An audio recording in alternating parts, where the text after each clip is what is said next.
So the other day my PC died while working from home. I just finished a Teams meeting and it just went black. So I bought some new parts and there is a build video coming up.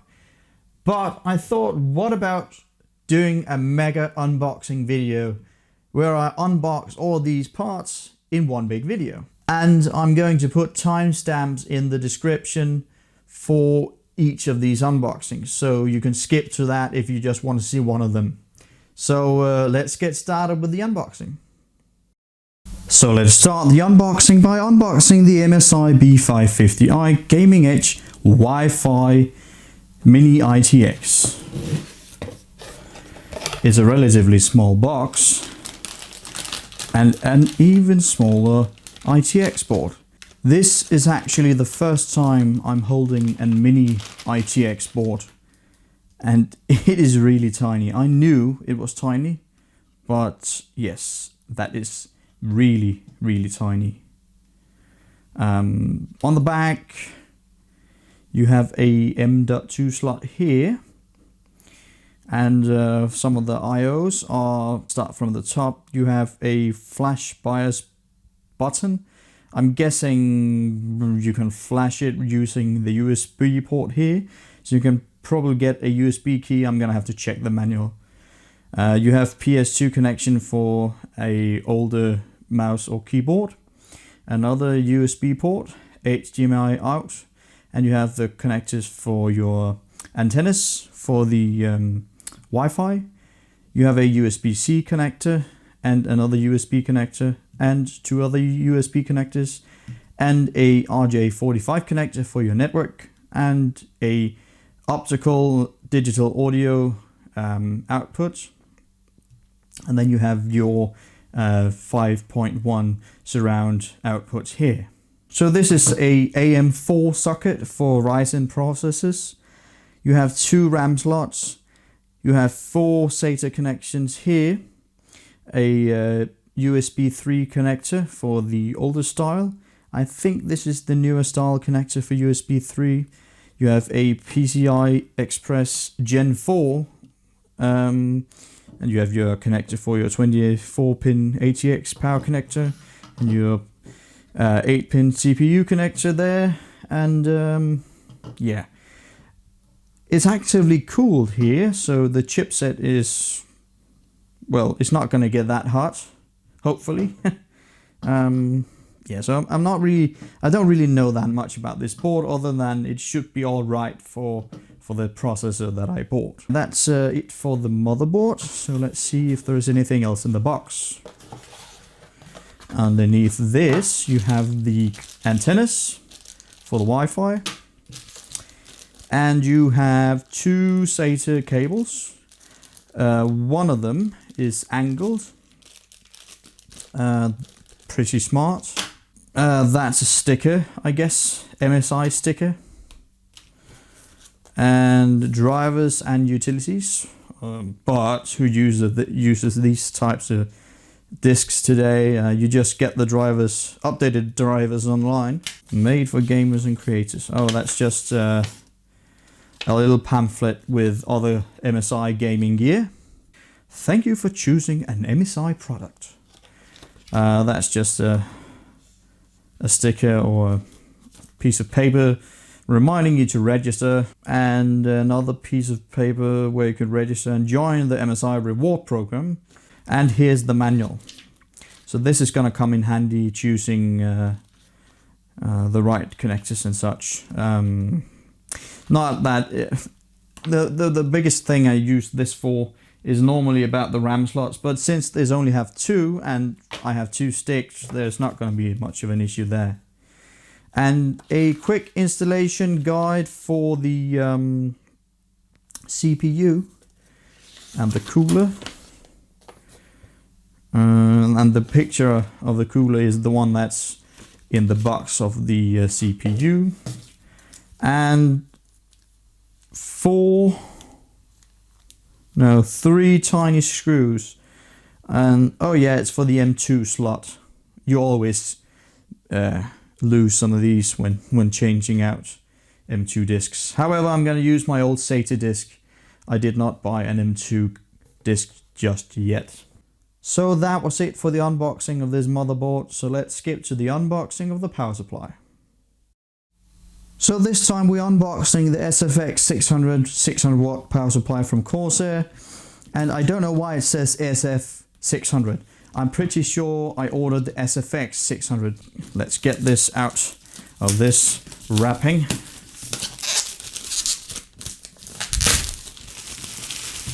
So you open the box on the sides here.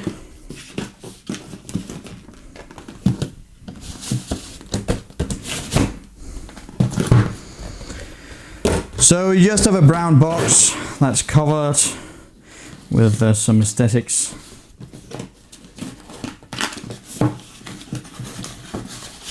So you got important information, and that's probably about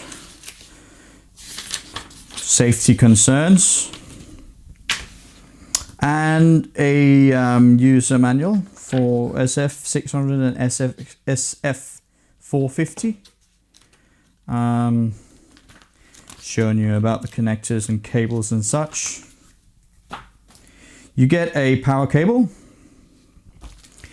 and you get some zip ties with a Corsair sticker, one of those fancy ones that's like embedded, and you have like a protective silicone cover on them. A anti-moisture gel, and you get some cables here.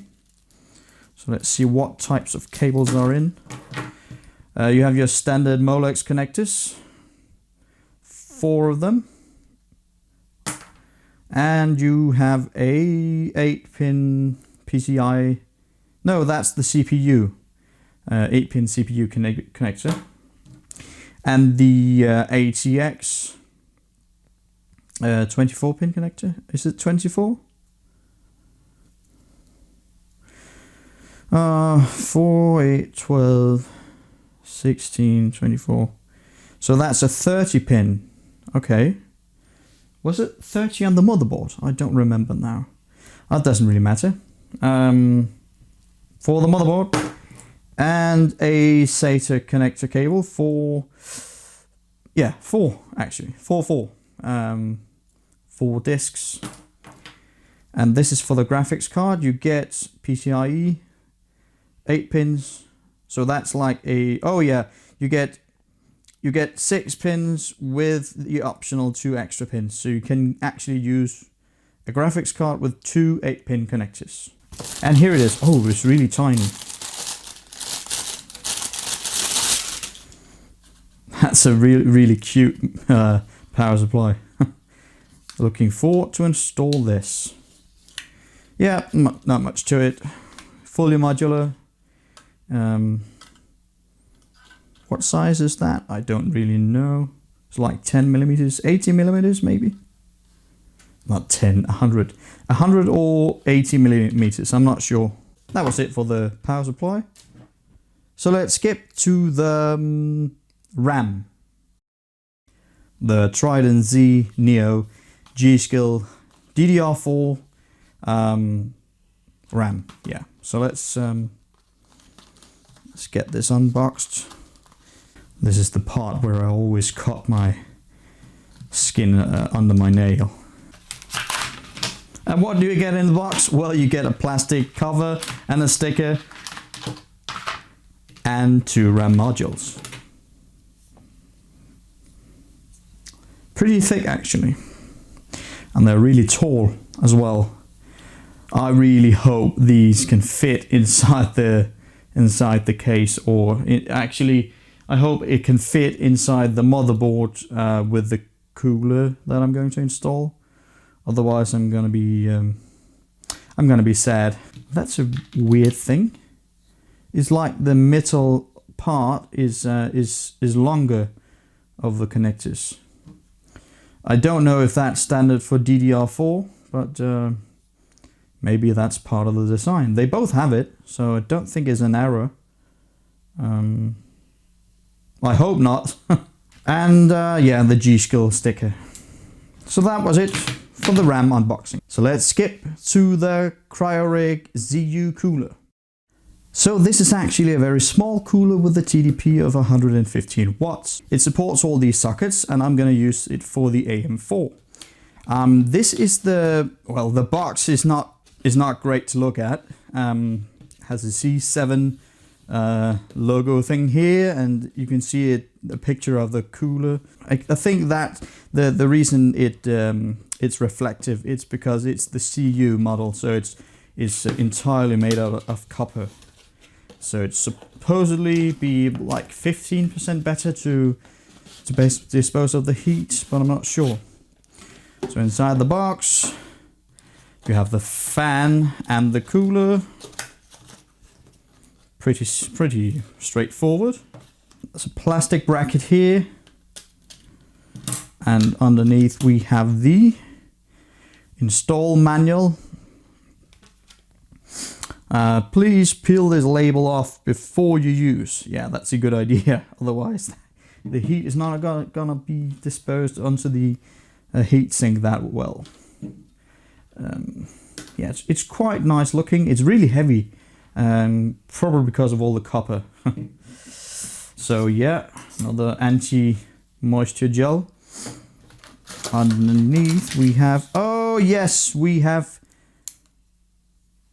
thermal paste, just a small amount. I did not buy any thermal paste, so I'm really happy to see this. High density cryo paste, so it's probably something. Yeah, I think it's stock. They just put their own mark on it or something, I guess. You have a small screwdriver thingy with an 8mm wrench or top or whatever you call this. And I don't know how to call it. Is it a screwdriver? Is it a top for like a wrench type of stuff? I don't know. And we have nuts. Very easy. And spacers and another type of install manual thing. So it says it's for ITX use. So yeah, I don't know. That's what's in the box. So yeah, that was it for the unboxing of the CPU cooler. So let's unbox the last part of this build, and that's the CPU, the brain of the system. So I swore never to go back to AMD back in like 2009 I think. I went to Intel and never want to go back to AMD, but I have some co-workers that are really annoying, and he kind of convinced me to get a AMD CPU. Why can't I get this open? And right there on the top is the processor and a sticker. Yeah, I'm not gonna pull it out of this box because if I drop it like the graphics card, you can get shit. I'm gonna bend the pins, and I don't want to do that. So that's the CPU. Underneath we have installation instructions. So that's cool. Important, please read. AMD Ryzen 3000 desktop ready. Contain this pan compatible with all 500 series motherboard out of the box. And is compatible with 400 series motherboard when compatible BIOS update is installed. So you have to update it if you didn't already get the update installed. Yeah, so that's I bought a 550 just to be sure. And the last thing is the stock cooler that we're not gonna use. It has LEDs, and it's the Wraith cooler prism, something like that. Has pre-applied thermal paste, and is it's like a honeycomb design. I'm used to the ones from Intel where you have like just a plain smear of the thermal paste. And what are these cables? Okay, so you get like a USB connector for the is that for the LEDs? What's this for? So you can plug them into the fan. To be honest, I don't know what that does, but I'm guessing it has something to do with the RGB. That's probably that, and maybe not the speed. The fan speed is. I'm guessing it's the RGB. Yeah, I don't know why there are two. Perhaps this is for if you have like a another type of RGB system, you can maybe plug that in. I don't know. So that's what you get, these two cables. That's it. But in my case, it's not relevant. So that was it for the mega unboxing of the new parts for my new build. I hope you liked the video. Thank you for watching.